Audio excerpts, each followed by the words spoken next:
ভাই আসলে সত্যি কথা বলতে গেলে আমি জানি না। সে বিয়ে করার পর এইটা অপবাদ দিচ্ছে যে আমার কখনো বিয়ে হবে না, আমাকে কেউ নিবে না, আমি দেখতে কুৎসিত, আমার বিয়ে হবে না। এখন জানি না আমার সাথে কি হবে, আল্লাহই ভালো জানে। তো এখন যে আপনার মা যে এগুলো করছে তার কি বিচার চাচ্ছেন আসলে? আমরা কোনো বিচার চাচ্ছি না, আমরা শুধু এতটুকু চাচ্ছি যে একটা সুষ্ঠু সমাধান এসে আমাদের বাবার কবরটা অ্যাটলিস্ট রক্ষা থাকুক। সে যেই জায়গায় খুশি, তার হাজব্যান্ডের সাথে যেই জায়গায় খুশি, সে যদি চায় তার হাজব্যান্ডের সাথে নিয়ে তার হাজব্যান্ডের এলাকায় চলে যাবে, বা এইখানে কোনো জায়গায় জমি কিনে সে ওইখানে থাকবে, আমাদের কোনো আপত্তি নেই। আমরা শুধু এতটুকু চাচ্ছি আমাদেরকে ভালোভাবে থাকতে দিক, সে নিজে ভালো থাকুক, বাবার কবরটা অ্যাটলিস্ট রক্ষা করুক। মুন্নি আক্তার মিম। জি, আমার বাবা মারা গেছে কিছুদিন আগে। আমার বাবা মারা যাওয়ার পরে আমার মা বিয়ে করেন আমাদেরকে না জানিয়ে। বিয়ে করে সে নিজের সংসার মানে করার কালীনই আমরা জানতে পারি আমাদের ওই জায়গা, যে জায়গায় উনি থাকেন ওই জায়গাটা আমাদের। তো উনি এই জিনিসটা মানে খেয়াল করে সে নিজে থেকেই ওইখান থেকে আমাদের এই যে পুরাতন বাসায় এখানে নেমে আসেন। ইভেনকি নেমে আসার পরে সে নিজে থেকেই এখন 18% জমি আছে আমাদের এখানে পুরোটা বিক্রি করে ফেলেন। বিক্রি করে সে ইনক্লুডিং আমার বাবার কবর 18%-র মধ্যেই পড়ে। সে আমার বাবার কবর বিক্রি করে এখান থেকে মানে চলে যাচ্ছে, না চলে যেয়ে সে হচ্ছে আমাদেরকে চাচ্ছে এখানে বিক্রি করে আমাদের 3 তলাতে উঠবে, আমাদেরকে ওইখানে রাখবে না। সে চাচ্ছে আমরা যেন রাস্তায় থাকি। তো এটা কি আপনার আপন মা? জি, আমার আপন মা। তো আমরা শুনলাম আপনার বোনকে নাকি জেল খাটিয়েছে আপনার মা। জি, এই জমি আমাদের কোনো ফ্যাক্ট না। সবথেকে বড় ফ্যাক্ট হচ্ছে আমার বাবার কবরটা। আমার বাবার কবর রক্ষার্থে আমার বোন একদিন এক রাত জেলও খেটে আসছে। তাও আবার জেলে খাটার সে এইটা অপবাদ দিচ্ছে যে আমার বোন মাদকগ্রস্ত, এর জন্য মামলা করছে সে।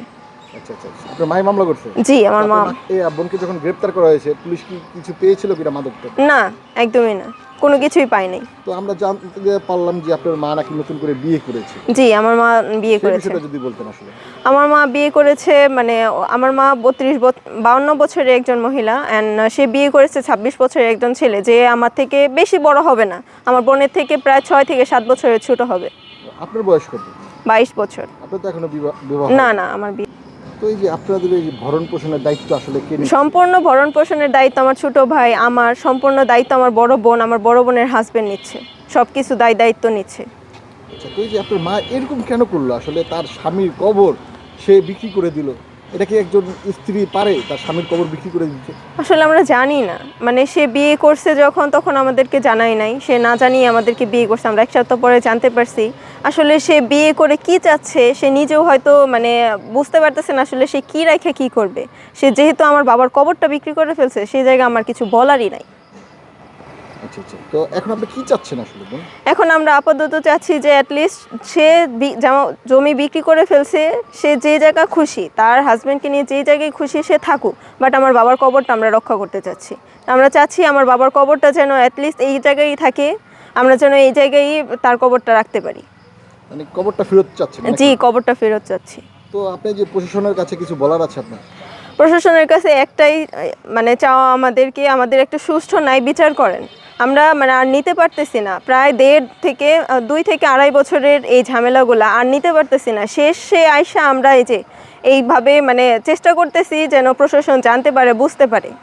তো এই যে শুনলাম আপনাদেরকে নাকি ঘর থেকে বের করে দিয়ে হ্যাঁ তালা মেরে দিয়েছিল। হ্যাঁ, গত সেই বিষয়টা যদি বলতেন। 4 দিন আগে সে আমাদের বাসায় তালা দিয়ে দিছে। আমাদের তালা দেওয়া ছিল, ওই তালাটা গ্রিল মানে দিয়ে কেটে তারপর ওনার নিজের তালা দিয়ে আমাদেরকে ঢুকতে দেবে না, এই অপবাদ দিয়ে আমাদের বের করে দিছে। তো কেন আপনাদেরকে ঢুকতে দেবে না? ওই জায়গাটা তো আপনাদের নামে। সে এখন চাচ্ছে তার এই 18% যেহেতু বিক্রি করে দিছে, সে এখন থাকবে কই? সে চাচ্ছে আমাদেরকে ওইখান থেকে নামিয়ে সে 3 তলায় থাকবে। আচ্ছা, সে 3 তলায় থাকবে। জি, তো এই বাড়িটার 3 তলায় বাড়িটা কি করেছে আসলে? আমার বাবা করেছে।